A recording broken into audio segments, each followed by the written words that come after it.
Sir मुझे ये जानना है कि सर क्या हम लोग को लाइफ में नहीं करना चाहिए जिससे हम लोग को डाउनफॉल हो सकता है?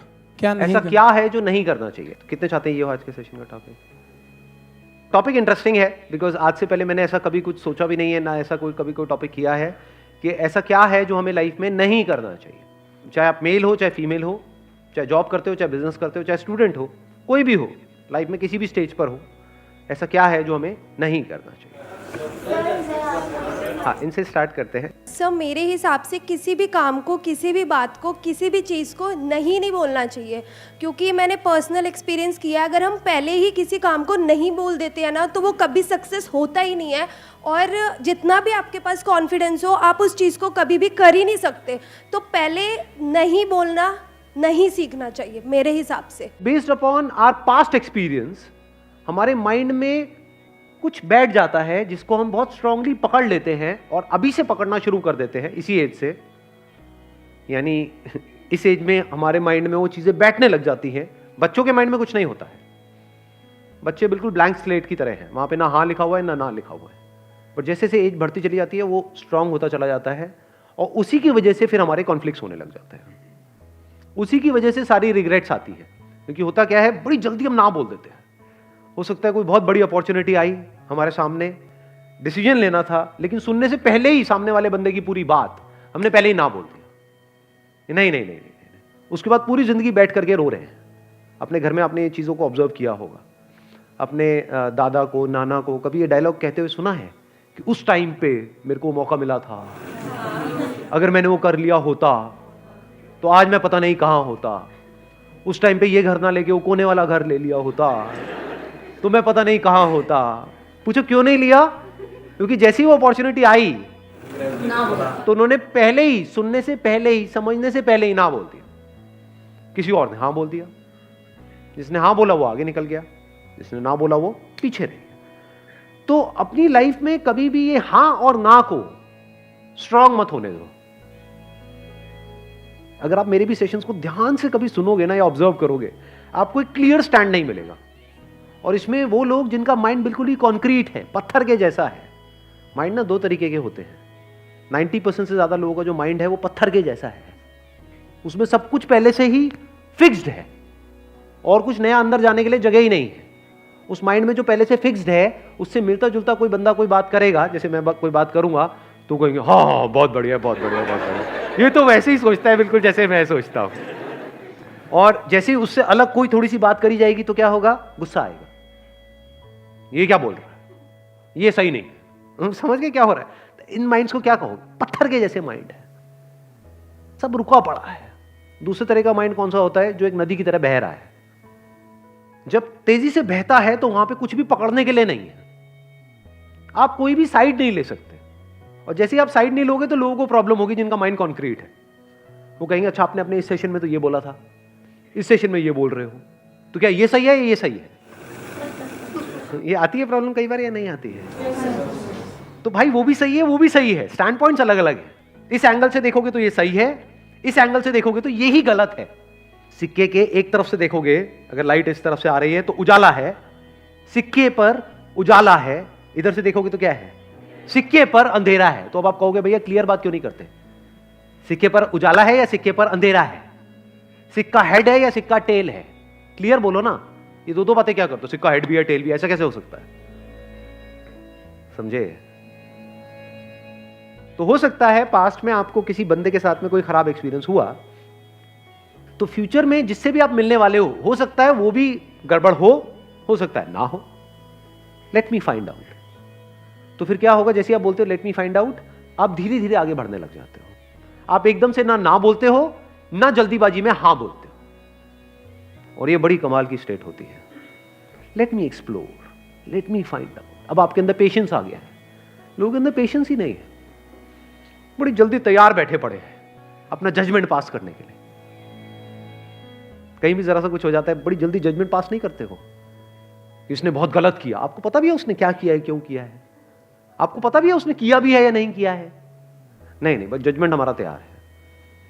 ऐसे ही जैसे हम दुनिया को जज कर रहे होते हैं, ऐसे ही अपने घर में और लोगों को जज कर रहे होते हैं, ऐसे ही खुद को जज कर रहे होते हैं।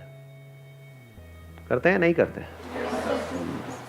तो यस और नो क्या है, जजमेंट है। तो जजमेंट को जल्दी पास मत करो, आराम से करो, और इतना भी आराम से मत करो जैसे इंडिया में कोर्ट में होता है कि 20 साल लग रहे हैं एक जजमेंट को पास करने में। 20 साल नहीं लगने चाहिए, ना 20 सेकंड लगने चाहिए, बीच का टाइम कहीं पे ठीक है, थोड़ा सा 2-4 दिन, 5 दिन, 20 दिन। बहुत बड़ा डिसीजन है तो 2 महीने। बड़ा डिसीजन मतलब क्या? शादी का डिसीजन बड़ा डिसीजन है, करियर का डिसीजन बड़ा डिसीजन है, तो वहां पे अगर 20-25 दिन, महीना भी लग जाए, दैट इज ओके। तो ये हमको एक आंसर मिला लाइफ में क्या नहीं करना चाहिए।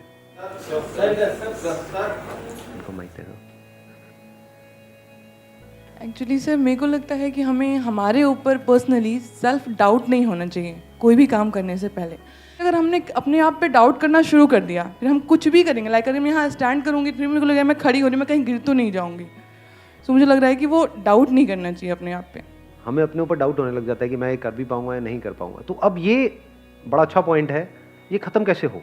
ये जो सेल्फ डाउट है ये एक बहुत बड़ी प्रॉब्लम है, क्योंकि अगर आपको अपने ऊपर ज़रूरत से ज़्यादा डाउट होने लग जाए, मैं इसको बोल सकता हूँ excess of everything is bad. Doubt हमारे माइंड में इस तरीके से आ रहा है कि मैं ये काम करूँ या ना करूँ, ठीक है, होना चाहिए।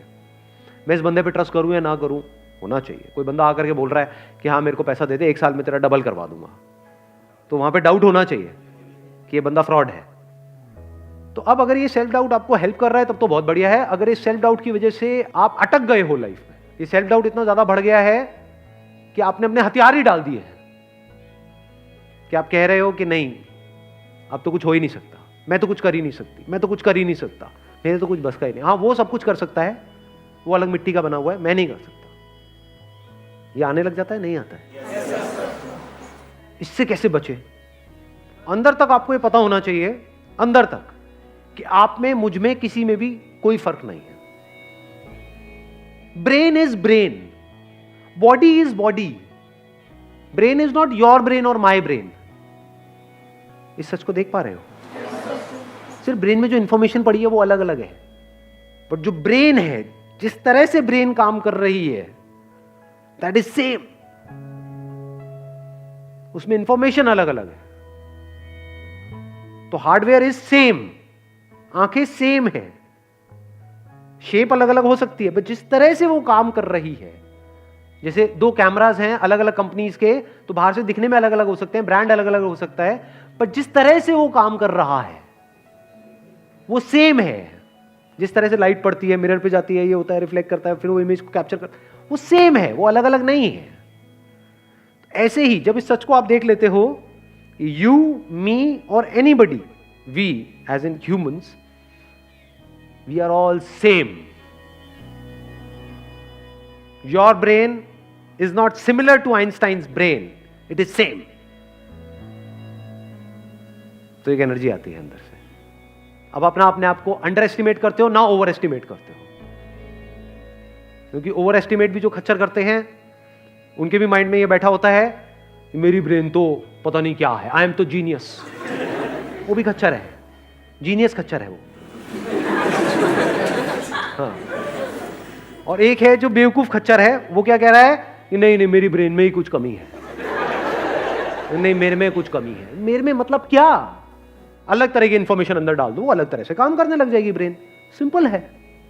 जैसे कभी ऐसा हो जाता है कि जब लाइफ में मूड बहुत खराब होता है, यानी एक तरह के थॉट्स अंदर चल रहे हैं, एक तरह की इंफॉर्मेशन अंदर प्ले होती चली जा रही है ब्रेन पे, एकदम से आपने मेरा कोई सेशन देखा या कोई बुक पढ़ी या किसी और का कोई सेशन देखा, एकदम से सब कुछ बदल गया। तो क्या बदला है वहां पर? क्या ब्रेन बदल गई है? हार्डवेयर बदला है, सॉफ्टवेयर ही तो बदला है, इंफॉर्मेशन ही तो बदली है। पहले अपने अंदर ही अंदर कुछ और बोल रहे थे, अब कुछ और बोल रहे हो। आया समझ में? नहीं आया कुछ? अब कहां पे है सेल्फ डाउट बताओ? अब यहां पे ना तो इंफीरियरिटी कॉम्प्लेक्स है हमारे अंदर, ना सुपीरियरिटी कॉम्प्लेक्स है, कुछ भी नहीं है। ये मतलब मेरी ब्रेन और आइंस्टाइन की ब्रेन सेम है, आपकी ब्रेन और किसी की भी, any person you name it, जो भी पास्ट में हुआ या अभी है या होने वाला है, सेम है, कोई फर्क नहीं है। इसको सिर्फ ढंग से यूज करना है, समझदारी से यूज करना है, बस, और कुछ नहीं है। इनको देना माइक जरा। हाँ पीछे। मैं बस ये कहना चाहता हूँ कि हमें अपनी जड़ों को नहीं भूलना चाहिए, अपने पेरेंट्स, उनके एक्सपीरियंसेस। बहुत अच्छा पॉइंट इन्होंने बोला है कि हमको अपनी जड़ों को कभी नहीं भूलना चाहिए। देखो एक पेड़ है, किस बेस पे डिसाइड होता है कि वो पेड़ कितना बड़ा हो सकता है? उसकी जड़ें कितनी अंदर तक है। तो अगर हमको ऊपर बढ़ना है, ऊपर मतलब आप कह सकते हो बाहर इस दुनिया में अगर बढ़ना है, तो अंदर जड़ें उतनी ही स्ट्रांग होनी चाहिए। अगर अपनी रूट्स को हमने छोड़ दिया और ऊपर बढ़ने की कोशिश कर रहे हैं तो गिर जाएंगे। थोड़ा सा आंधी तूफान आएगा, दिखेंगे भी नहीं कहां गए। तो हमें क्या नहीं करना चाहिए, कभी भी अपने माँ बाप की डिसरिस्पेक्ट नहीं करनी चाहिए किसी भी हालत में। अपने माँ बाप के बारे में कुछ बुरा सोचना तक नहीं चाहिए, करना तो बहुत दूर की बात है। और कुछ लोग थोड़ा बहुत पैसों के चक्कर में पता नहीं क्या क्या कर रहे हैं। किसके साथ? अपने माँ बाप के साथ। कौन है माँ बाप? आपकी जड़ें हैं। और सोचो, आपको एक मजेदार बात बता देता हूं कि जो बंदा, अगर आपको पहचानना हो ना कि वो बंदा कैसा है, कि उस बंदे के साथ उस पर भरोसा करना चाहिए नहीं करना चाहिए, तो उस बंदे को ये देखो कि वो अपने माँ बाप के साथ कैसे बिहेव करता है। उसने अपने माँ बाप के साथ क्या किया।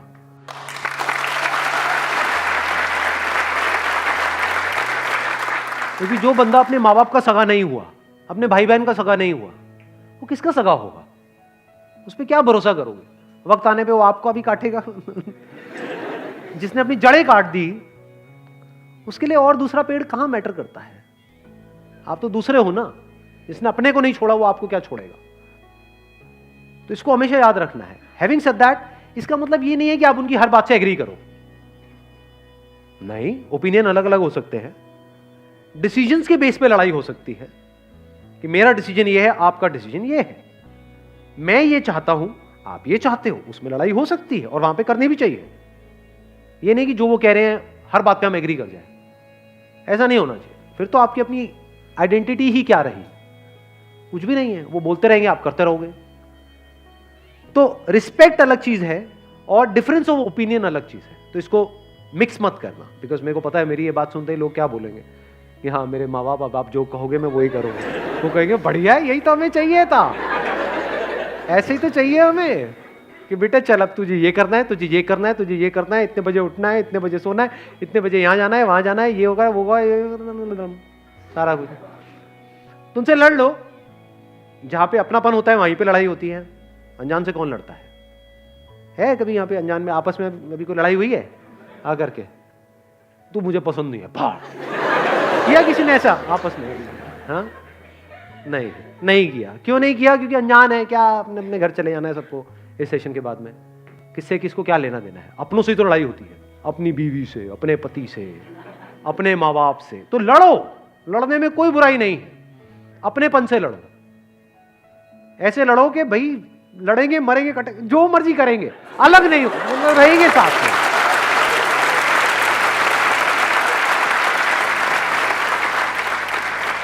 इसको इस तरह से भी कह सकते हो, आपस में लड़ेंगे, बाहर का कोई आएगा तो फिर हम एक हो जाएंगे, फिर नहीं छोड़ेंगे। या एक्चुअल में अगर कोई मुश्किल आएगी तो हम सब एक है। हाँ, आपस में हमारा चलता रहता है थोड़ा बहुत, उसमें कोई बुराई नहीं है। तो जड़ों को याद रखने का मतलब, जड़ों को ना भूलने का मतलब कि कुछ ऐसे लोग हैं आपकी लाइफ में जो आपको अंदर तक पता है कि ये मेरे अपने हैं। कैसे पता है? क्योंकि जब आपकी लाइफ का सबसे खराब टाइम चल रहा था तब भी वो आपके साथ थे, वो आपके अपने हैं, फॉर श्योर आपके अपने हैं। जब खराब टाइम में नहीं छोड़ा तो अच्छे टाइम में क्या छोड़ेंगे? और कुछ ऐसे लोग होते हैं, थोड़ा सा आपका टाइम अच्छा होता है, पीछे पीछे घूमने लग जाते हैं, आपके लारे लपे करेंगे, आपकी तारीफें करेंगे, आपको बोलेंगे कि हाँ तू तो मेरा भाई है, हम तो ये हैं, हम तो वो हैं। जैसे ही आपका टाइम थोड़ा सा खराब होगा आपको छोड़ देंगे, आपकी तरफ देखेंगे भी नहीं, आपसे बात तक नहीं करेंगे, एकदम पीठ कर देंगे आपकी तरफ।